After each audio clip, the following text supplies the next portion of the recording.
भी खेती राज्यों का विषय है और ये केंद्र सरकार का दखल नहीं होना चाहिए। ये कानूनों तो बाद असी अंदोलन शुरू किया, सरकार ने अपना नवा प्रचार शुरू कर दिता भी असी तो किसानों के भले लिए बनाए ने। मीटिंग दौरान असी सरकार वालों को पूछा भी दसो किहड़ी जथेबंदी ने तुहानूं कहा भी साडा भला करो, जिहड़ा तुहानूं इन्ना भला करन दा फिक्र पैदा हो गया।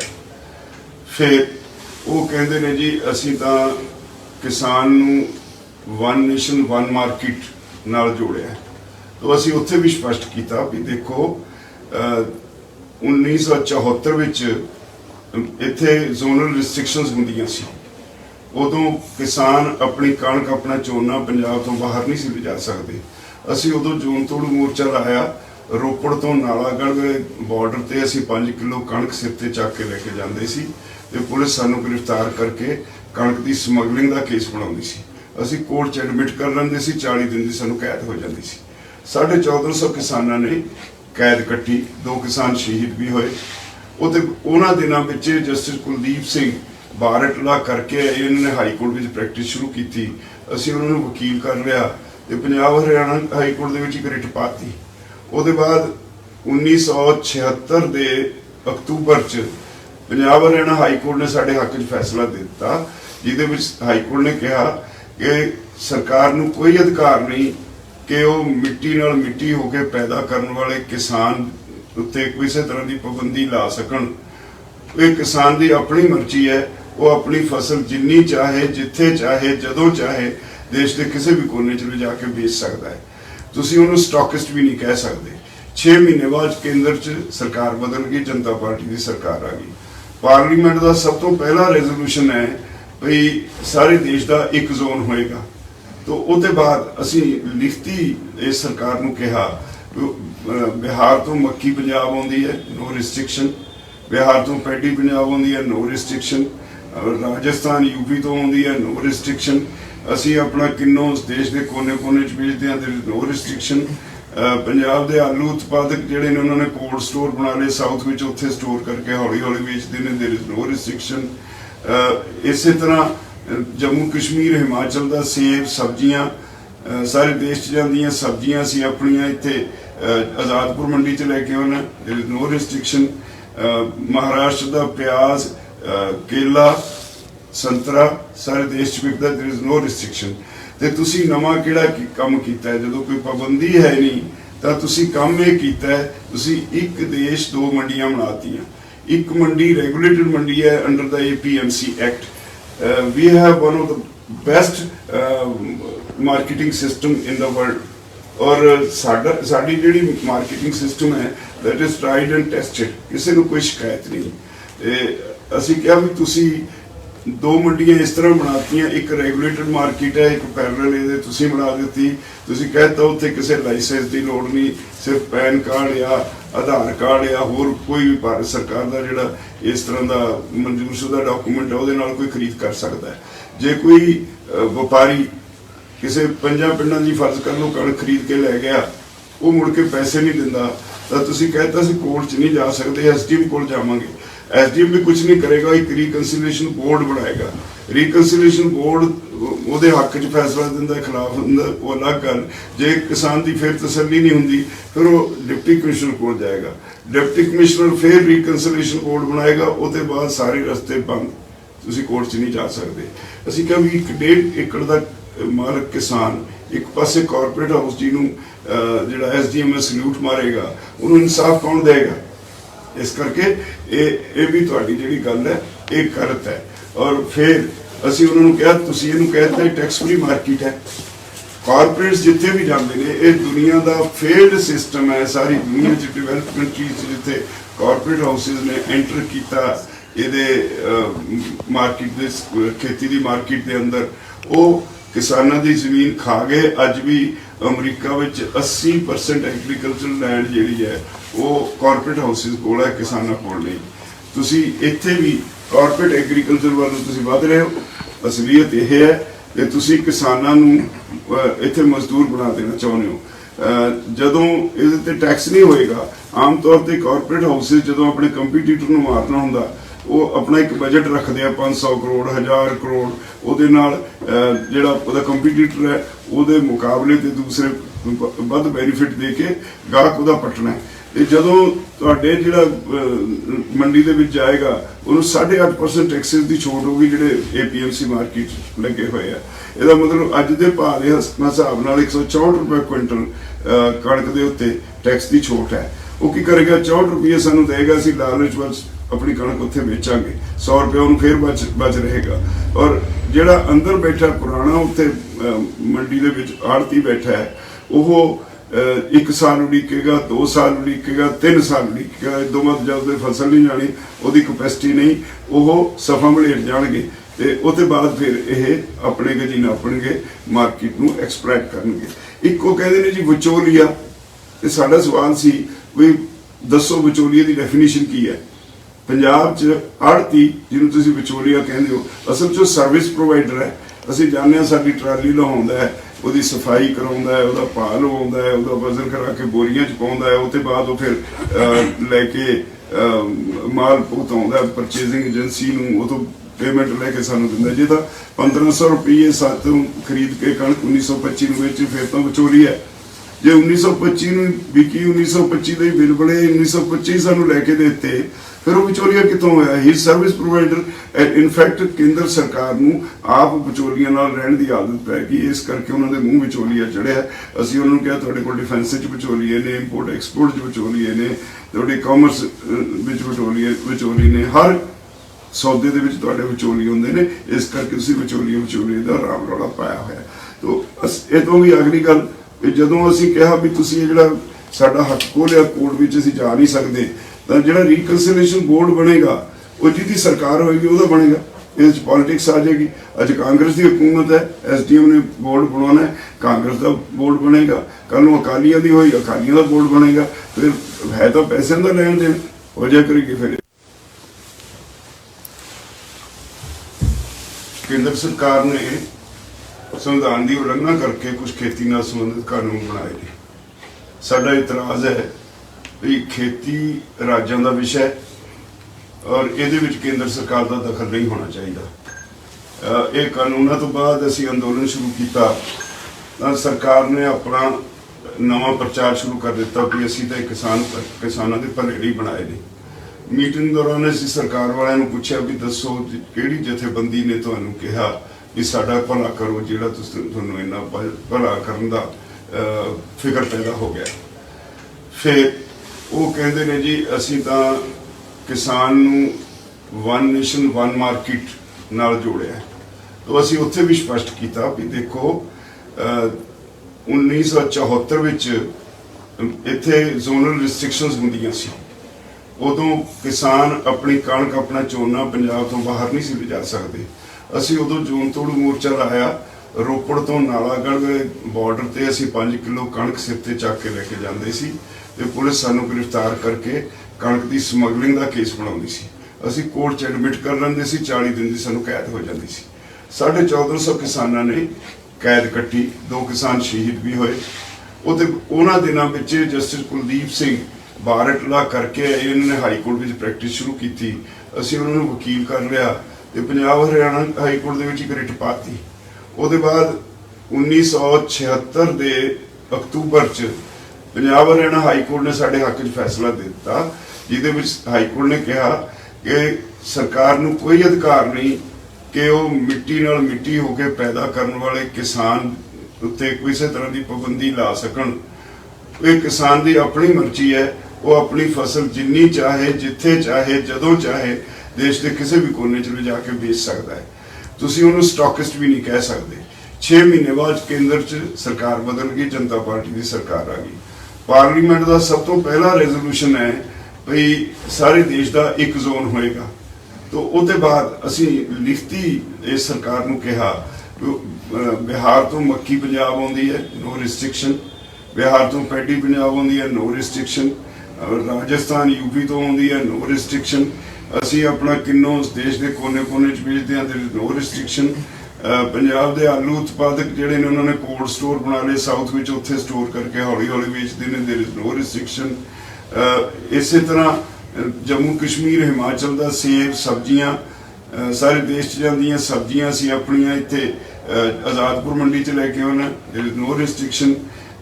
महाराष्ट्र का प्याज केला संतरा सारे देश च विकदा, देयर इज नो रिस्ट्रिक्शन। ते तुसीं नवां किहड़ा काम कीता है, जदों कोई पाबंदी है नहीं तां तुसीं काम ये कीता है, तुसीं एक देश दो मंडियां बनातीयां। एक मंडी रेगुलेटेड मंडी है under the APMC act. We have one of the best marketing system in the world. और साडी जिहड़ी मार्केटिंग सिस्टम है that is tried and tested, किसी नूं कोई शिकायत नहीं। ते असीं कहा भी तुसीं दो मंडियां इस तरह बनातियां, एक रेगुलेटेड मार्केट है, एक पैरल ये तुसीं बना दी। तुसीं कहता उत्थे किसी लाइसेंस की लोड़ नहीं, सिर्फ पैन कार्ड या आधार कार्ड या होर कोई भी भारत सरकार का जिहड़ा इस तरह का मंजूरशुदा डॉकूमेंट है उहदे नाल कोई खरीद कर सकता है।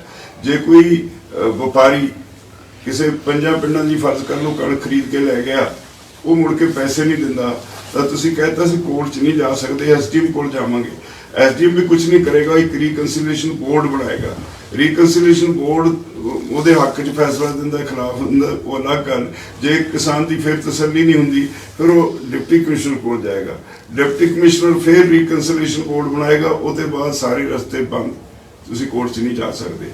असीं कहा भी 1.5 एकड़ का मालक किसान एक पासे कॉरपोरेट हाउस जी नूं जिहड़ा SDM सल्यूट मारेगा, उन्होंने इंसाफ कौन देगा?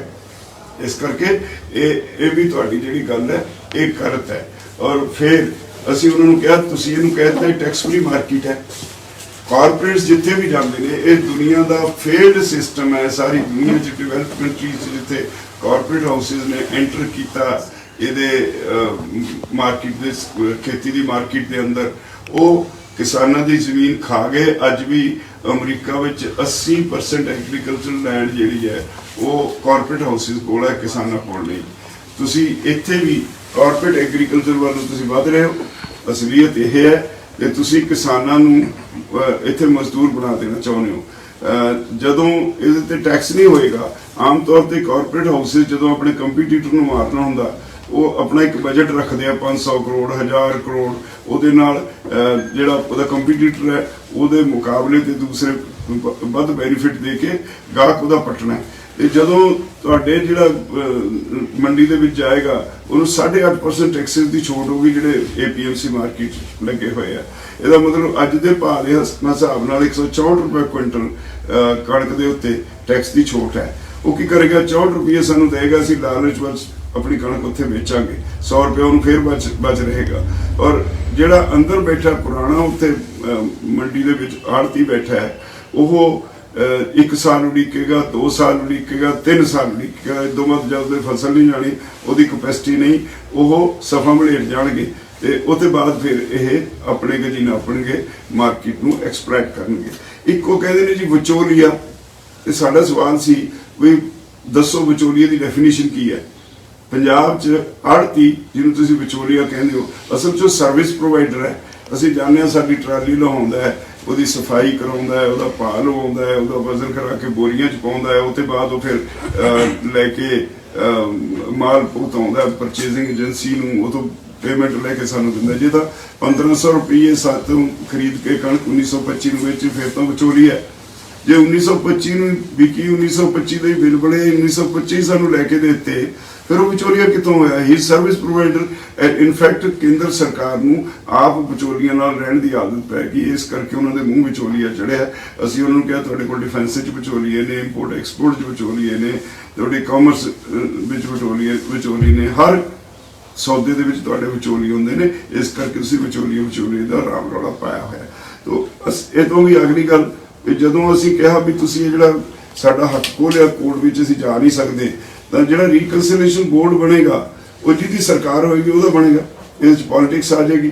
अज कांग्रेस की हुकूमत है, SDM ने बोर्ड बनाना है, कांग्रेस का बोर्ड बनेगा। कल नूं अकालियां दी होई अकालियां का बोर्ड बनेगा। फिर है तो पैसे का लेन देन हो जाए करेगी फिर इत्थे राजनीति।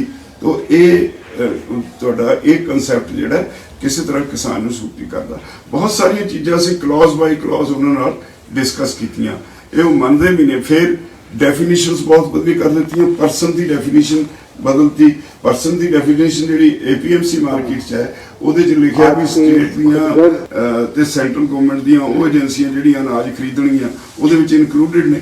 ਜਿਹੜਾ ਇਹਨਾਂ ਨੇ ਨਵਾਂ ਐਕਟ ਲਿਆਂਦਾ ਉਹਦੇ ਵਿੱਚ ਇਹਨਾਂ ਨੇ ਬਾਹਰ ਕੱਢ ਦਿੱਤੀਆਂ। ਇਹਦਾ ਮਤਲਬ ਇਹ ਹੈ ਵੀ ਇਹ ਸਰਕਾਰ ਇਹ ਤੋਂ ਆਪ ਭੱਜ ਜਾਣਾ ਚਾਹੁੰਦੀ ਹੈ, ਕਾਰਪੋਰੇਟਸ ਵਾਸਤੇ ਮੰਡੀ ਦੇ ਦੇਣਾ ਚਾਹੁੰਦੀ ਹੈ। ਇੱਕ ਦੂਸਰੀ ਸਾਡੇ ਕੋਲ CACP ਦੀਆਂ 2 ਰਿਪੋਰਟਾਂ ਸੀ।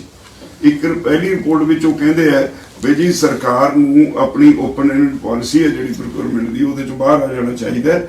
ਉਦੋਂ ਵੀ ਪਹਿਲਾਂ ਸ਼ਾਂਤਾ ਕੁਮਾਰ ਕਮੇਟੀ ਬਣੀ ਜਿਹਨੇ ਕਿਹਾ FCI ਇੱਕ ਭ੍ਰਿਸ਼ਟ ਹਾਥੀ ਹੈ, ਇਹਨੂੰ ਡਿਸਬੈਂਡ ਕਰ ਦੇਣਾ ਚਾਹੀਦਾ ਹੈ। FCI ਸੈਂਟਰਲ ਏਜੰਸੀ ਹੈ ਜਿਹੜੀ ਸਾਰੇ ਦੇਸ਼ ਦਾ ਅਨਾਜ ਜਿਹੜੀਆਂ ਸਟੇਟ ਏਜੰਸੀਆਂ ਵੀ ਖਰੀਦ ਕੇ ਦਿੰਦੀਆਂ ਉਹਨੂੰ PDS ਤੱਕ ਪਹੁੰਚਾਉਣ ਤੱਕ ਦਾ ਉਹਦਾ ਜ਼ਿੰਮਾ ਹੈ, ਸਟੋਰੇਜ ਦਾ ਜ਼ਿੰਮਾ ਹੈ।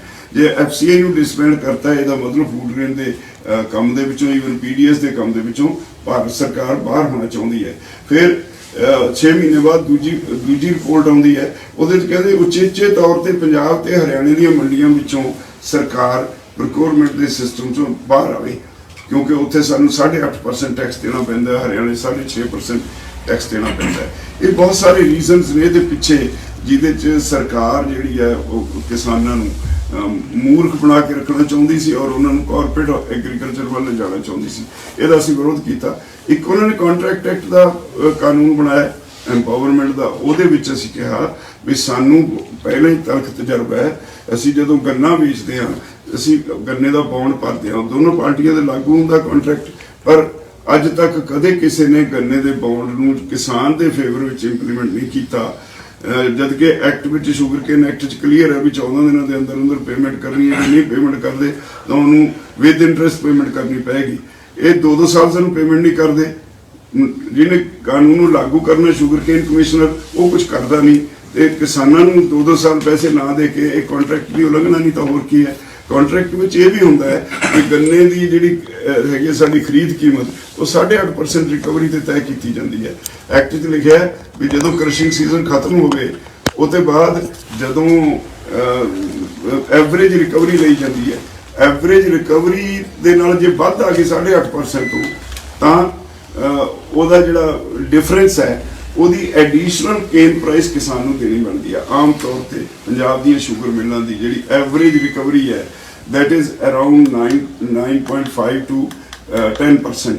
ਤੇ ਜਿਹੜੀ 1 ਕਿਲੋ 1.5 ਕਿਲੋ ਪਰ ਕੁਇੰਟਲ ਚੀਨੀ ਵੱਧ ਬਣੀ ਅੱਜ ਤੱਕ ਕਿਸੇ ਸ਼ੂਗਰ ਮਿਲ ਨੇ ਕਿਸਾਨ ਨੂੰ ਪੈਸੇ ਨਹੀਂ ਦਿੱਤੇ, ਉਹਦੇ ਐਡੀਸ਼ਨਲ ਕੇਨ ਪ੍ਰਾਈਸ ਨਹੀਂ ਦਿੱਤੀ। ਅਸੀਂ ਇੱਕ ਵਾਰ ਐਜੂਕੇਸ਼ਨ ਕਰਕੇ ਲਈ ਸੀ ਤਾਂ ਸਾਨੂੰ ਇਹਦਾ ਤਰਕ ਤਜਰਬਾ ਹੈ। ਇਹ ਤੋਂ ਬਿਨਾਂ ਵੱਡੀਆਂ ਕੰਪਨੀਆਂ ਪੈਪਸੀ ਹੈ ਇਹ ਐਗਰੀਮੈਂਟ ਕਰਦੀ ਹੈ ਆਲੂ ਦੀ ਖਰੀਦ ਦਾ, ਜੇ ਸਰਪਲਸ ਹੋ ਗਈ ਆਲੂ ਦੀ ਫਸਲ ਸਰਪਲਸ ਹੋ ਗਈ ਫਿਰ ਉਹਨਾਂ ਦਾ ਪੈਮਾਨਾ ਹੋਰ ਹੁੰਦਾ। ਫਿਰ ਕਹਿੰਦੇ ਜੀ ਇਹਦਾ ਸਾਈਜ਼ ਛੋਟਾ ਹੈ, ਜੀ ਇਹਦਾ ਸਾਈਜ਼ ਵੱਡਾ ਹੈ, ਜੀ ਇਹਦੇ 'ਚ ਆਹ ਨੁਕਸ ਹੈ, ਫਿਰ ਉਹ ਅਵੋਇਡ ਕਰਦੇ ਨੇ। ਤੇ ਜੇ ਡੈਫਿਸਿਟ 'ਚ ਹੋਵੇ ਮਾਰਕੀਟ ਘੱਟ ਪੈਦਾਵਾਰ ਹੋਈ ਹੋਵੇ ਫਿਰ ਉਹ ਕਹਿੰਦੇ ਨੇ ਲਾਇਆ ਉਹ ਜੋ ਹੈਗਾ। ਤੇ ਇਸ ਤਰ੍ਹਾਂ ਇੱਕ ਅਨਪੜ੍ਹ ਕਿਸਾਨ ਨੂੰ ਤੁਸੀਂ ਹੁਣ ਲਿਖੋ। ਇਹਦੇ ਵੀ ਅੱਗੇ ਉਹਨਾਂ ਨੇ ਇੱਕ ਇਹ ਲਿਖਿਆ ਵੀ ਜੇ ਜਿਹੜੀ ਕੁਆਲਿਟੀ ਦਾ ਜਾਂ ਜਿਹੜੀਆਂ ਸ਼ਰਤਾਂ ਦਾ ਐਗਰੀਮੈਂਟ ਕੀਤਾ ਹੈ ਜੇ ਉਹ ਕੁਆਲਿਟੀ 'ਚ ਕੋਈ ਫਰਕ ਪੈ ਗਿਆ, ਜੇ ਉਹਦੇ ਵਿੱਚ ਪੈਸਟੀਸਾਈਡ ਰੈਜ਼ੀਡਿਊ ਵੱਧ ਆ ਗਏ, ਜੇ ਉਹਦੇ ਵਿੱਚ ਕਈ ਤਰ੍ਹਾਂ ਦੇ ਉਹਨਾਂ ਨੂੰ ਬਾਹਰ ਲਾਈਆਂ ਸਪੈਸੀਫਿਕੇਸ਼ਨ ਦੀਆਂ, ਫਿਰ ਉਹ ਟਰਮੀਨੇਟ ਹੋ ਸਕਦਾ ਹੈ। ਇਹ ਜੇ ਜਿਹੜਾ ਕਾਰਪੋਰੇਟ ਹਾਊਸ ਹੈ ਉਹਦੇ ਕੋਲ ਸਾਰਾ ਇਨਫਰਾਸਟ੍ਰਕਚਰ ਹੈ, ਉਹਦੇ ਕੋਲ ਲੈਬਸ ਨੇ, ਉਹਦਾ ਜੇ ਮਨ ਨਹੀਂ ਕਰੂਗਾ ਉਹ ਮਾਲ ਤਿਆਰ ਹੋ ਗਿਆ ਉਹਦੇ ਬਾਅਦ ਉਹ ਭੱਜਿਆ ਕਰੇਗਾ, ਉਹ ਨਹੀਂ ਖਰੀਦੇਗਾ ਕਿਸਾਨ ਦੇ ਕੋਲੋਂ। ਇਹ ਤੋਂ ਵੀ ਅਗਲੀ ਗੱਲ ਇੱਕ ਹੋਰ ਬੜੀ ਇੰਟਰਸਟਿੰਗ ਹੈ ਭਈ ਉਹ ਕਹਿੰਦੇ ਨੇ ਜੀ ਜ਼ਮੀਨ ਜਿਹੜੀ ਉਹ ਕੁਰਕ ਨਹੀਂ ਹੋਊਗੀ। ਇਸੇ ਐਕਟ ਦਾ ਸੈਕਸ਼ਨ 14(4) 'ਚ ਹੈਗਾ ਜ਼ਮੀਨ ਕੁਰਕ ਨਹੀਂ ਹੋ ਸਕਦੀ। ਸੈਕਸ਼ਨ 15 'ਚ ਇੱਕ ਛੋਟੀ ਜਿਹੀ ਲਾਈਨ ਪਾਈ ਹੈ ਵੀ ਜੇ ਕਿਸਾਨ ਦੇ ਖਿਲਾਫ ਜਿਹੜਾ ਰੀਕਨਸਿਲੀਏਸ਼ਨ ਬੋਰਡ ਹੈ ਪੈਸੇ ਲੈਣੇ ਹੋਣ, ਸਪਾਂਸਰ ਨੇ ਕਾਰਪੋਰੇਟ ਨੇ ਉਹ ਫਸਲ ਪੈਦਾ ਕਰਵਾਉਣ ਵਾਸਤੇ ਜਿਹੜੇ ਐਡਵਾਂਸ ਦਿੱਤੇ ਹੈ ਉਹ ਫਸਲ ਲੈਂਦਾ ਨਹੀਂ, ਐਗਰੀਮੈਂਟ ਟੁੱਟ ਗਿਆ, ਕਿਸਾਨ ਪੈਸੇ ਨਹੀਂ ਮੋੜਦਾ, ਰੀਕਨਸਿਲੀਏਸ਼ਨ ਬੋਰਡ ਨੇ ਕਿਸਾਨ ਦੇ ਖਿਲਾਫ ਫੈਸਲਾ ਦੇ ਦਿੱਤਾ, that amount can be recovered under areas of land revenue act। areas of land revenue act ਦਾ ਮਤਲਬ ਜ਼ਮੀਨ ਕੁਰਕ ਹੋਏਗੀ। ਮੈਂ ਕਿਹਾ ਵੀ ਇਹ ਤੁਸੀਂ ਕਿੱਦਾਂ ਕਹਿੰਦੇ ਵੀ ਜ਼ਮੀਨ ਕੁਰਕ ਨਹੀਂ ਹੋਏਗੀ, ਤੁਹਾਡੇ ਕਾਨੂੰਨ ਵਿੱਚ ਲਿਖਿਆ। ਤਾਂ ਇਸ ਤਰ੍ਹਾਂ ਦੇ ਬਹੁਤ ਸਾਰੀਆਂ ਇਹਦੇ ਪਿੱਛੇ ਇੱਕ ਸ਼ਰਾਰਤ ਹੈ ਕੇਂਦਰ ਸਰਕਾਰ ਦੀ ਕਾਰਪੋਰੇਟਸ ਨੂੰ ਐਂਟਰ ਕਰਾਉਣ ਦੀ ਔਰ ਸਾਰੇ ਖੇਤੀ ਸੈਕਟਰ ਨੂੰ ਨਿਗਲ ਲੈਣ ਦੀ। ਹੁਣ ECA ਹੈ ਉਹਦੇ ਵਿੱਚ ਸਾਰੀਆਂ ਸਟਾਕ ਲਿਮਿਟਸ ਖਤਮ ਕਰਤੀਆਂ। ਜਦੋਂ ਮਹਿੰਗਾਈ ਹੁੰਦੀ ਸੀ ਉਦੋਂ ਸਰਕਾਰ ਸਟਾਕ ਸੀਲਿੰਗ ਲਾ ਦਿੰਦੀ ਸੀ, ਹੁਣ ਇਹਨਾਂ ਨੇ ਕਹਿਤਾ ਨਹੀਂ ਲਾਉਣੀ। ਇਹ ਸਾਰਾ ਕੁਝ ਕਾਰਪੋਰੇਟਸ ਲਈ ਕੀਤਾ ਜਾ ਰਿਹਾ। ਫਿਰ ਅਗਲੀ ਸਭ ਤੋਂ ਗੱਲ ਇਹ ਤੋਂ ਇਹ ਹੈ ਵੀ ਇਹ ਇਸ ਵੇਲੇ ਜਦੋਂ ਉਹ ਕਹਿੰਦੇ ਨੇ ਜੀ ਹੁਣ ਤੱਕ ਤਾਂ ਨਹੀਂ ਸੀ ਬੋਲੇ, ਹੁਣ ਉਹ ਬੋਲੇ ਨੇ 4 ਦਿਨ ਪਹਿਲਾਂ ਵੀ ਅਸੀਂ ਤਾਂ ਜੀ ਇਹ ਕੰਕਰੈਂਟ ਲਿਸਟ ਦੀ ਆਈਟਮ ਨੰਬਰ 33 ਦੇ ਉੱਤੇ ਆਧਾਰਿਤ ਟ੍ਰੇਡ ਐਂਡ ਕਾਮਰਸ ਵਾਸਤੇ ਕਾਨੂੰਨ ਬਣਾਇਆ। ਹੁਣ ਤੇ ਉਹ ਕਹਿੰਦੇ ਜੀ ਕਿਸਾਨ ਦੇ ਭਲੇ ਨਹੀਂ ਬਣਾਇਆ। ਤੇ ਸਾਡਾ ਉਹਨਾਂ ਨੂੰ ਕਹਿਣਾ ਸੀ ਵੀ ਸਾਨੂੰ ਇਹ ਦੱਸੋ ਜੀ ਐਗਰੀਕਲਚਰ ਜਿਹੜਾ ਉਹ 14 ਨੰਬਰ ਤੇ ਸਟੇਟ ਲਿਸਟ ਵਿੱਚ ਦਰਜ ਹੈ, ਐਗਰੀਕਲਚਰ ਸਟੇਟ ਸਬਜੈਕਟ। 26 ਨੰਬਰ ਉੱਤੇ ਦਰਜ ਹੈ ਮਾਰਕੀਟਿੰਗ। ਅਸੀਂ ਵਪਾਰ ਕਰਨ ਨਹੀਂ ਆਉਂਦੇ, ਅਸੀਂ ਮਾਰਕੀਟਿੰਗ ਕਰਨ ਆਉਂਦੇ ਹਾਂ। ਅਸੀਂ ਕਿਸਾਨ ਦੀ ਮਾਰਕੀਟਿੰਗ ਔਰ ਐਗਰੀਕਲਚਰ ਦੋਨੋਂ ਸਟੇਟ ਸਬਜੈਕਟ ਨੇ। ਜੇ ਤੁਸੀਂ ਕਹਿੰਦੇ ਹੋ 33 ਨੰਬਰ ਆਈਟਮ ਜਿਹੜੀ ਹੈ ਕੰਕਰੈਂਟ ਲਿਸਟ ਦੀ, ਉਹਦੀ ਵੀ ਕੇਸਟੀ ਹੈ। 1954 ਚ 33 ਨੰਬਰ ਆਈਟਮ ਟੀ ਕ੍ਰਿਸ਼ਨਮਚਾਰੀ ਉਦੋਂ ਕਾਮਰਸ ਮਿਨਿਸਟਰ ਸੀ, ਉਹ ਪਾਰਲੀਮੈਂਟ 'ਚ ਲੈ ਕੇ ਆਏ। ਪਾਰਲੀਮੈਂਟ 'ਚ ਰੌਲਾ ਪੈ ਗਿਆ ਵੀ ਤੁਸੀਂ ਸਟੇਟ ਦੇ ਜਿਹੜੇ ਅਧਿਕਾਰ ਨੇ ਉਹ ਖੋਹਣ ਜਾ ਰਹੇ ਹੋ, ਇਹ ਫੈਡਰਲ ਸਟਰਕਚਰ ਦੇ ਉੱਤੇ ਦੇਸ਼ ਤੇ ਬੜਾ ਵੱਡਾ ਹਮਲਾ ਹੈ। ਰੌਲੇ ਤੋਂ ਬਾਅਦ ਇੱਕ ਜੇਪੀਸੀ ਬਣ ਗਈ।